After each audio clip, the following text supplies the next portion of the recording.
नफरत खींच के पिलाई जा रही है जनता को। नाम अलग अलग दे दिए हैं, एक कोई नया नाम है जॉइंट। मैं सीधा सवाल उन 130 करोड़ से करता हूं, क्योंकि उनको ऐसा चाहिए। आज अगर उनको ऐसा नहीं चाहिए तो क्या मजाल है कि कोई ऐसा परोसेगा। लोग बात कहते हैं ना कि यार तुम्हारे ठीक है, तुम जर्नलिस्ट हो, तुम्हारे बड़ा अच्छा है यार, सेलिब्रिटी के फोटो ले ये वो। लेकिन मैं ये उनको बताना चाहता हूं उनके फोटो कैसे लेते हैं ये।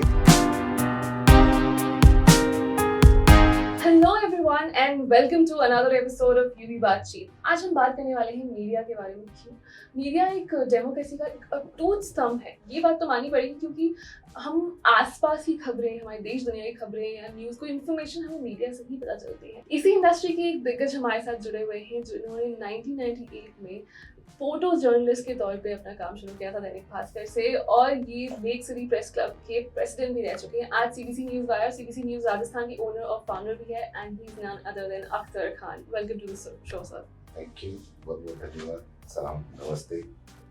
तो सबसे पहले तो आपने जो शुरुआत की, आपने बताया कि एज अ फोटो जर्नलिस्ट, सो वहाँ से लेके यहाँ तक हमने आपको काफ़ी टाइम से देखा है मीडिया इंडस्ट्री में। सो एज अ जर्नलिस्ट आपकी जर्नी कैसी रही है?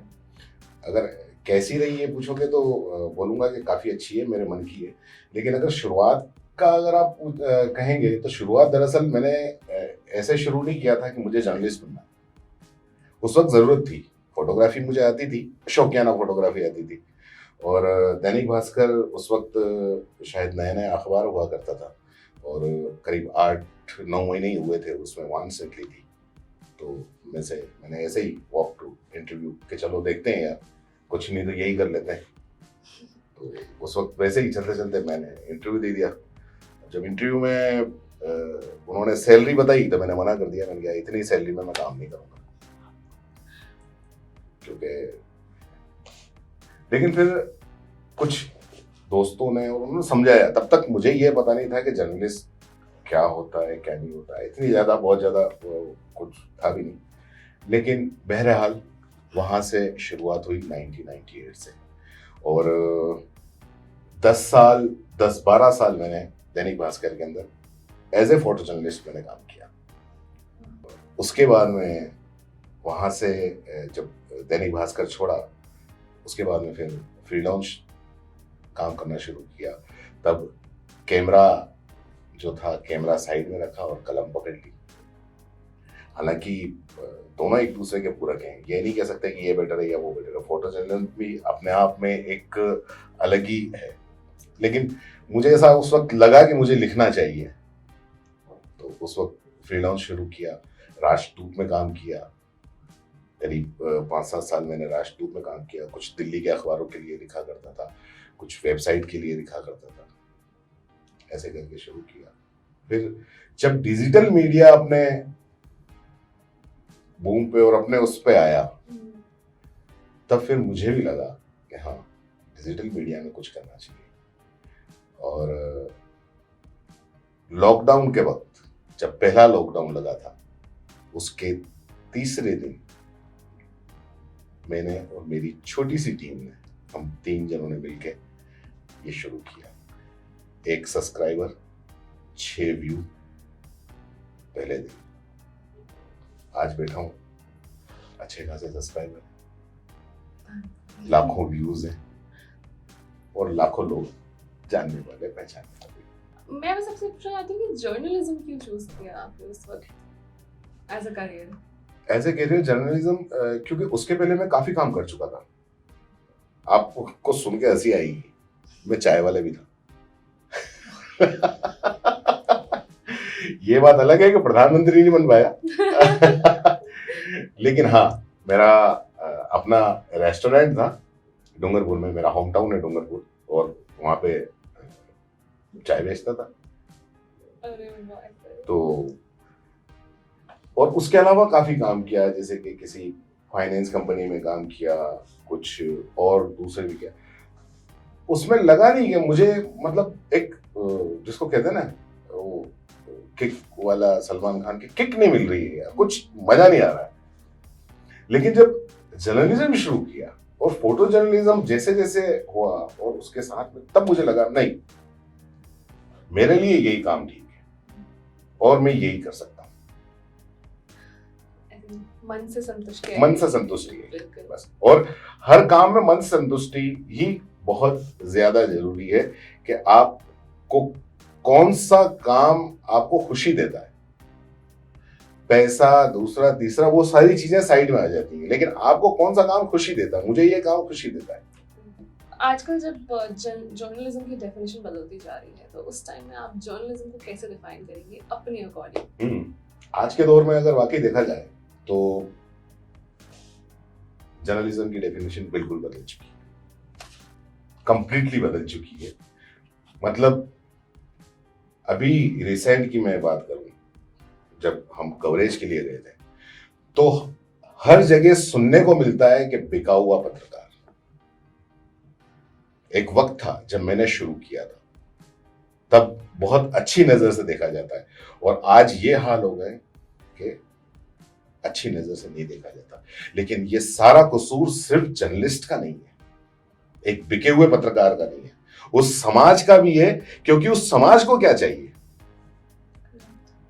आज आप कोई भी हुआ, चाहे पब्लिक है, पब्लिक कहती है यार ये बिका हुआ पत्रकार है या ये बिका हुआ मीडिया है। इसका मतलब ये है कि उसको अच्छे मीडिया की पहचान है, लेकिन फर्क सिर्फ इतना है कि उसको मुझे अच्छा मीडिया, अच्छा पत्रकार चाहिए, ये कहने की उसको हिम्मत नहीं है। और इसी वजह से उसको जो चाहिए वो उसको मिल रहा है। आज पत्रकारिता के नाम पे हम क्या देखते हैं? शाम को 6 से 9 के बीच में डिबेट उन मुद्दों पे जिन मुद्दों से हमारा कोई लेना देना नहीं। नफरत खींच के पिलाई जा रही है जनता को। पत्रकार पहले ये देखता था कि मुझे क्या बताना है, समाज के अंदर मुझे क्या देना है, ये वो सोचता था। ठीक है, और हर अच्छी बुरी चीज को वो जैसी की तैसी समाज के सामने। लेकिन आजकल क्या हो रहा है? आजकल पत्रकारों को बताया जा रहा है कि उसे क्या बताना है। पत्रकार खुद नहीं समझता, और ये दरअसल मीडिया को इस तरीके से बना दिया गया है। मैं सीधा सवाल उन 130 करोड़ से करता हूं, क्योंकि उनको ऐसा चाहिए। आज अगर उनको ऐसा नहीं चाहिए तो क्या मजाल है कि कोई ऐसा भरोसेगा? आज जितने भी टीवी एंकर हैं खुल के नफरत बेचते हैं। क्यों? आप देखना पसंद करते हैं, उनकी टीआरपी बढ़ती है इसलिए,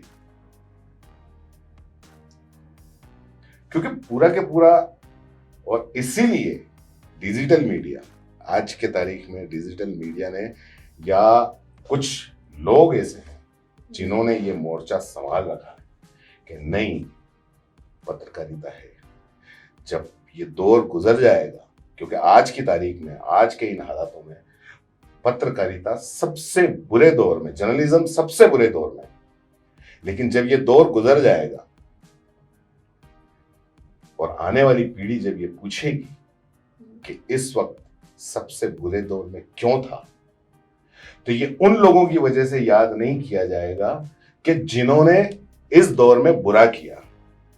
ये उन लोगों की वजह से याद किया जाएगा कि इस दौर के अंदर जो लोग बोल सकते थे, जो सच बोल सकते थे, जो सच दिखा सकते थे, वो चुप बैठे रहे। कसूर उन लोगों का है। तो मेरे नजर में, आपने पूछा क्योंकि मैं सवाल से थोड़ा आपके भटक गया था, क्योंकि आपने क्या एक दुखती रख में मेरा हाथ रख दिया। तो मेरी नजर में जर्नलिज्म वो है जो आपने देखा, जो समाज के लिए सही है, वो आप दिखाओ।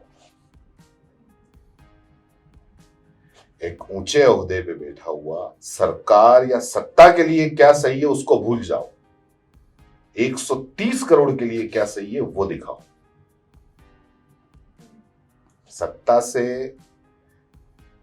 सत्ता की प्रेस रिलीज पढ़ना, या वो प्रेस रिलीज जैसे देती है उसको पढ़ के डिबेट करना वो पत्रकारिता नहीं, सत्ता से सवाल करना पत्रकारिता है।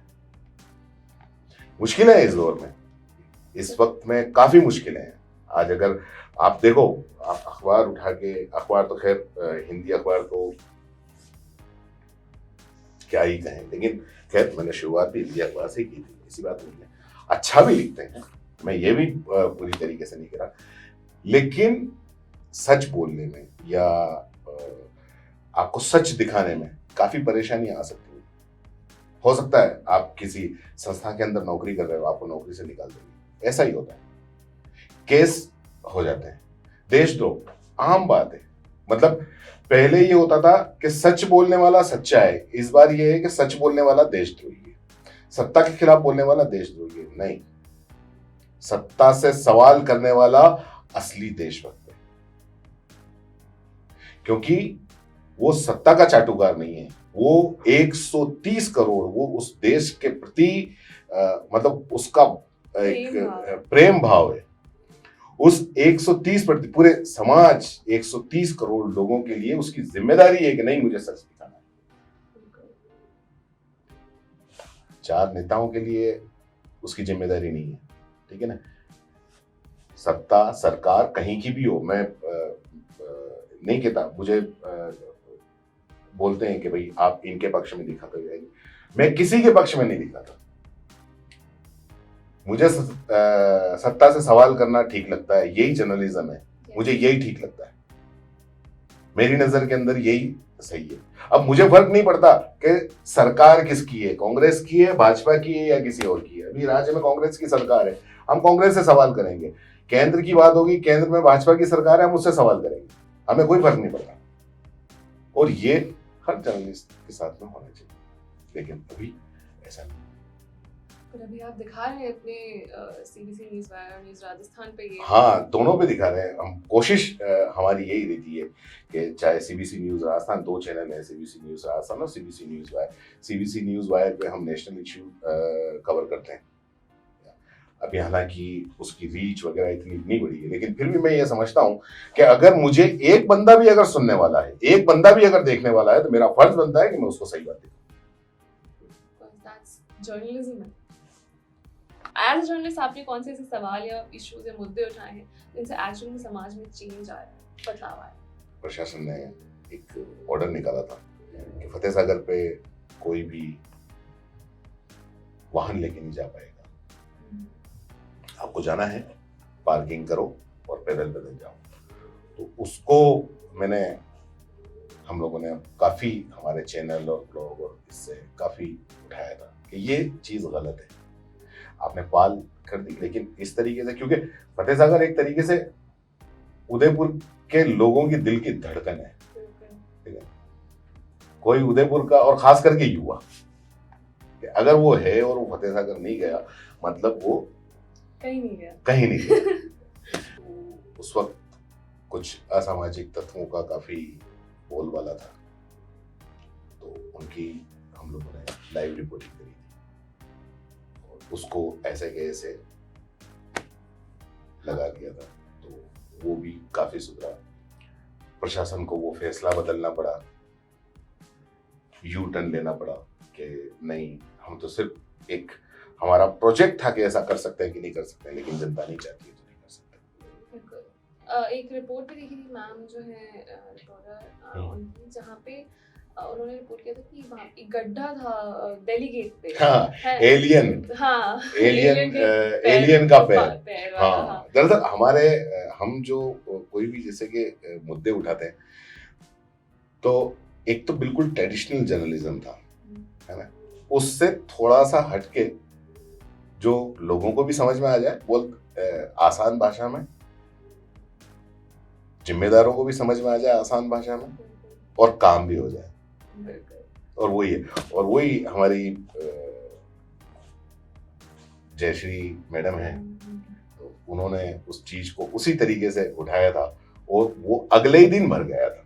हाँ, वो भी दिखा था, एंड वो अगली रिपोर्ट में वो उन्होंने दूसरा हिस्सा भी दिखाया, था, क्योंकि खाली उन्होंने वो एक ही पेड़ दिखाया था।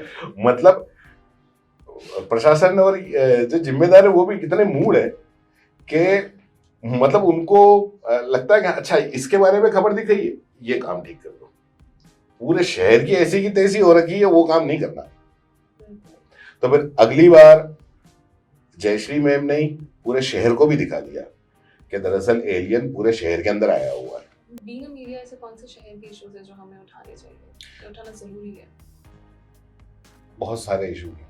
सबसे पहला इशू जिसके ऊपर हम बात कर रहे हैं, स्मार्ट सिटी को स्मार्ट बनाओ।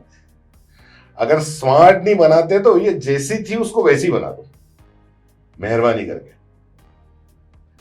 आप थोड़ा सा, क्योंकि आपके चैनल पे थोड़ा मामला सॉफ्ट चलता है, इसलिए मुझे इस चीज का ध्यान रखना पड़ रहा है। लेकिन मैं इसमें चाहे नगर निगम के लोग हों, चाहे यूआईटी के लोग हों, प्रशासन के लोग हों, उनको ये समझना चाहिए कि अभी जो सबसे बड़ा, जो अगर इस शहर का अगर मतलब है, आप मतलब हर रोड पे इतने बड़े गड्ढे पड़े। हमारा जो शहर है वो पूरे दुनिया के अंदर मशहूर है।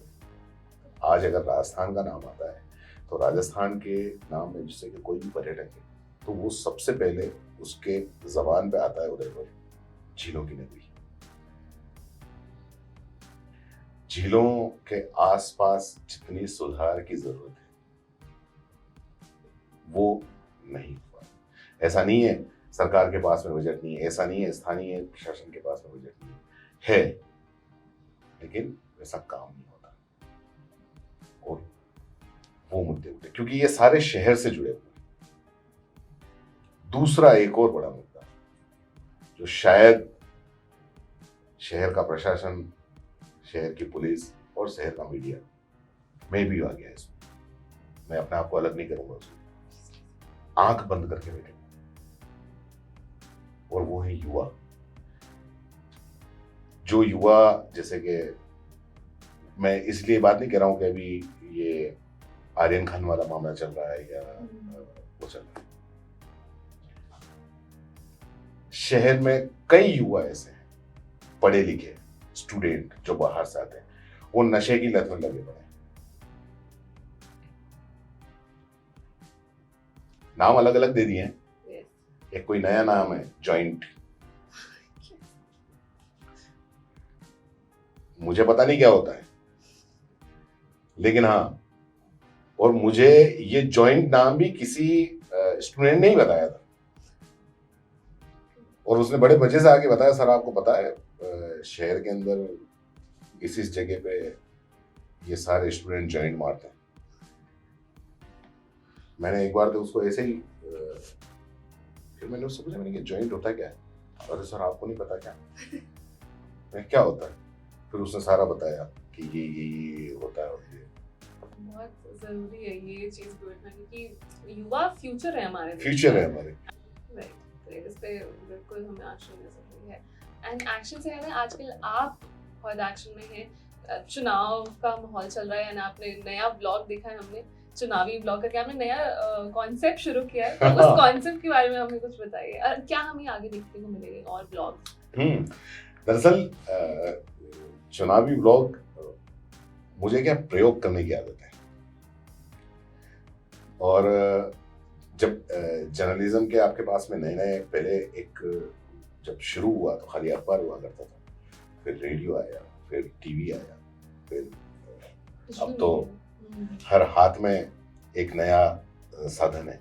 तो ऐसे वक्त आपको कहीं ना कहीं कुछ ना कुछ प्रयोग करना चाहिए, ठीक है? तो व्लॉग लोग काफी लोग बात पसंद करते हैं, है ना? तो मैंने सोचा कि क्यों ना व्लॉग के थ्रू न्यूज भी प्लस बिहाइंड द न्यूज क्या चल रहा है ये भी पब्लिक को बताया जाए कि भाई बिहाइंड द कैमरा आखिर क्या क्या चीजें होती हैं, किस तरीके से कहीं अगर जाना है तो किस तरीके से जाया जाता है, या हम लोग एक 10 मिनट के इंटरव्यू को देने के लिए या 10 मिनट की बाइट देने के लिए कितना मशक्कत की जाती है। बिल्कुल sir, I can totally understand इस बात। तो मैंने आया था कि ये भी पब्लिक के सामने जानी चाहिए, वही सोच के शुरू किया, और मुझे इस बात की खुशी है कि लोगों ने पसंद किया।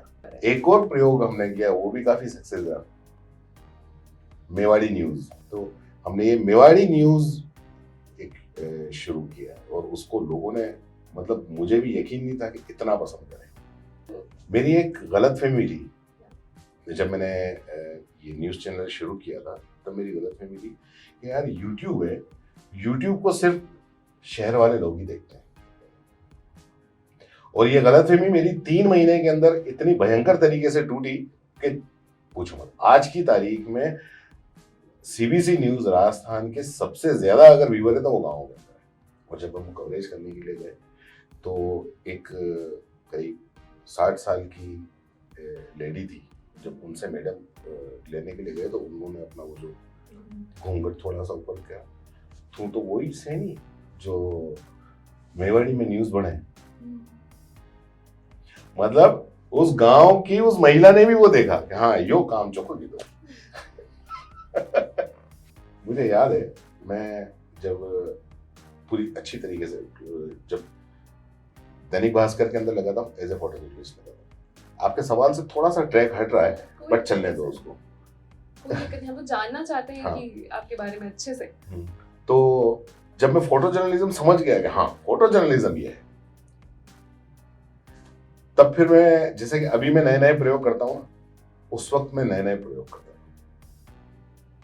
और अभी तो खैर इंस्टाग्राम वगैरह ये वो सब चीजें हो गई हैं, तो जितने भी हीरो हीरोइन बड़े बड़े स्टार हैं कहीं भी जाते हैं तो वो अपना फोटो खींच के और इंस्टाग्राम पे डाल देते हैं, हम लोग या अखबार वाले छाप देते हैं। लेकिन उस वक्त जब बड़ी बड़ी सेलिब्रिटी आया करती थी, तब उनका फोटो लेना अपने आप में एक बहुत बड़ा काम होता था। जब ना सोशल मीडिया था, ना कुछ और था, ना कुछ और था, सिर्फ उस वक्त मोबाइल भी नया नया शुरू हुआ था। पेजर के बाद वाला जो मोबाइल था ना, बस वो शुरू हुआ था। और ऐसे में हालांकि जब आप सिटी में, शहर में काम करते हो, लोगों के बीच में काम करते हो, तो ताल्लुकात बन ही जाते हैं। सलमान खान आया हुआ था, मुझे अच्छे तरीके से याद है। और लोग बाग कहते हैं ना कि यार तुम्हारे ठीक है, तुम जर्नलिस्ट हो, तुम्हारे बड़ा अच्छा है यार, सेलिब्रिटी के फोटो ले रहे हो ये वो। लेकिन मैं ये उनको बताना चाहता हूँ उनके फोटो कैसे लेते हैं। ये एक छोटा सा एग्जांपल, सलमान खान आया हुआ था। अब सलमान खान की इंफॉर्मेशन आई कि वो मुंबई से उड़ गया है और इतनी बजे पहुंचने वाला है। मैंने वक्त देखा, एयरपोर्ट पहुंचना मुश्किल था।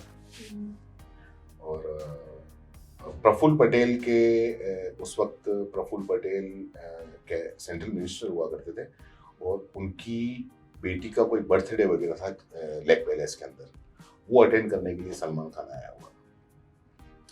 और ऑफिस से ऑर्डर होता था कि किसका फोटो लेके आना है, मतलब फोटो चाहिए, मतलब चाहिए ही चाहिए। एयरपोर्ट से निकल गया। एयरपोर्ट जो भी हमारे जो सोर्सेस थे उनको फोन किया बड़ी मुश्किल से, तो कहा कि साहब यहाँ से तो निकल गया। मैंने कहा ठीक है यहाँ से निकल गया, ये बता दे किस में निकला। तो उसने ये तो नहीं बताया, उसने कहा कि यार एक कार थी, पर वो शायद है कि वो पैलेस की कार थी। तो वो मेरे समझ में आ गया कि वो पैलेस की रोल्स रॉयल जो स्पेशल गेस्ट को लेने के लिए भेजते हैं वो। मैंने कहा यार इसको कहाँ, रास्ते में तो कहीं मौका था नहीं, लेक पैलेस में जाने नहीं देते थे यार, क्या करूँगा, कुछ समझ नहीं आ रहा था। फिर मैंने, एक मेरा फ्रेंड था, उसको यहाँ सूरजपुर चौराहे के ऊपर खड़ा किया। मैंने कहा यार भाई ये कार यहाँ से निकले, मुझे खाली इतना बता देना सलमान खान कहाँ बैठा हुआ है कार में, इधर बैठा हुआ है कि उधर बैठा हुआ है, किस तरफ बैठा हुआ है इतना बता देना। उसने कहा ठीक है। मैं जो लेक पैलेस का गेट था, उस गेट के बाहर जो जहाँ पे ये रंग निवास है, उधर खड़ा हो गया। और खड़ा होके, और क्योंकि शहर में घूमते थे तो सब जानते हैं, तो एक दो लोग आए, यार फिर भाई आप किसने खड़े, मिल गया यार किसी काम से खड़ा। फिर एक ऑटो वाले को मिल गया, एक काम करेगा क्या भाई, मैंने कहा मैं तुझे बोलूं ऑटो आगे लगा दिया। कि क्यों? मैंने कहा क्यों नहीं, बस एक गाड़ी रोकनी है। कि नहीं पहले बताओ क्यों। मैंने कहा सलमान खान है। तो उसने कहा कि यार मारेंगे। मैंने कहा मारेंगे तो मैं हूं, लेकिन ये काम तुझे करना। लेकिन वो अंदर, इधर से फ्रेंड ने फोन किया कि आगे ड्राइविंग सीट पे साइड में बैठा हुआ है, मतलब ड्राइवर के पास बैठा हुआ है। मैं बिल्कुल सेट हो गया। जैसे ही वो उसकी गाड़ी आई, वो ऑटो वाला आया और उसकी गाड़ी के आगे ऑटो लगा दिया। मुश्किल से 30 सेकंड का वक्त मिला। उस 30 सेकंड के वक्त में उसको आवाज दी सलमान खान को, और उसका फट करके उसने हाथ ऊंचा किया, वो सिंगल क्लिक फट फोटो क्लिक किया, और वो अगले दिन वो फोटो अखबार के अंदर आया। तो ऐसे कई किस्से होते हैं। तो लोगों को लगता है अरे यार तुम्हारे ठीक है यार, तुम सेलिब्रिटी के फोटो नहीं लेते, उनके साथ फोटो ऐसा वैसा ये वो, लेकिन उसके पीछे एफर्ट्स कितने लगते हैं। 4 बार पेड़ तोड़वा चुका हूँ, ये चौथी बार है।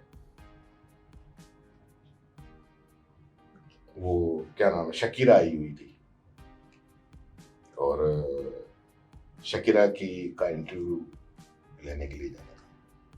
बाकायदा हमको इनविटेशन दिया था कि शकीरा का है, प्रेस कॉन्फ्रेंस है, और ये SIRT के अंदर था। तो वहाँ गए, लेकिन क्योंकि शकीरा इंटरनेशनल स्टार, तो काफी भीड़ हो गई। उस भीड़ को देखते हुए पुलिस ने और उसने बाकी सारे जो उनके जो गार्ड्स वगैरह थे उन्होंने मना कर दिया कि आप अंदर नहीं जा सकते। लेकिन मैं तो जाऊंगा। कैसे जाऊंगा ये पता नहीं, मैं जाऊंगा भी सही, फोटो भी खींचूंगा और बात भी करके आऊंगा। तो वहां सारे गेट वेट बंद कर दिए, और बात नहीं है, पहले अपन काम करेंगे उसके बाद में फिर देखेंगे क्या होता है। तो पीछे गया, रात शाम का वक्त हो रहा था, शकीरा आई अंदर, वो बच्चों से मिलने के लिए आई थी, वो अंदर चली गई। मैंने अंदर जाके फोटो भी लाएंगे और हो सका तो बात भी करेंगे। तो मैं पीछे से जाके और दीवार पे चढ़ गया।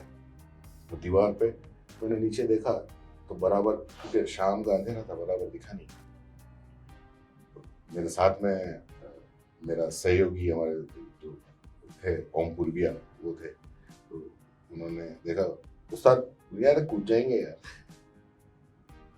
तो थे, मुझे लगा 6 फीट का होगा, मैं कूद गया, लेकिन वो कम से कम भी 15-17 फीट का था दीवार। एड़ी टूट गई। वो ऊपर से आवाज लगा रहा, उस्ताद। ने कहा कुछ नहीं भैया, नीचे पड़ा हुआ हूं और एड़ी टूट गई। लेकिन लंगड़ते लंगड़ते भी गया मैंने कहा ये बाद में कर लेना, पहले यार उसका वो ले ले तू।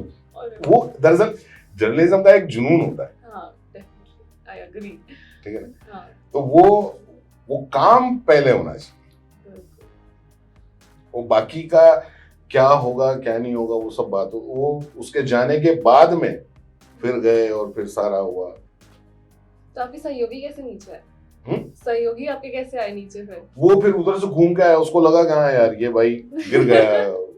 वो भी आया, उसने उठाया, तो उसको उठा के मैंने कहा पहले यार उधर चल देख। फाइन सर, आप बहुत ज़्यादा मजा आया आपसे बात करें। तो आप हमारे उदयपुर ब्लॉग के व्यूअर्स के लिए क्या मैसेज देना चाहेंगे?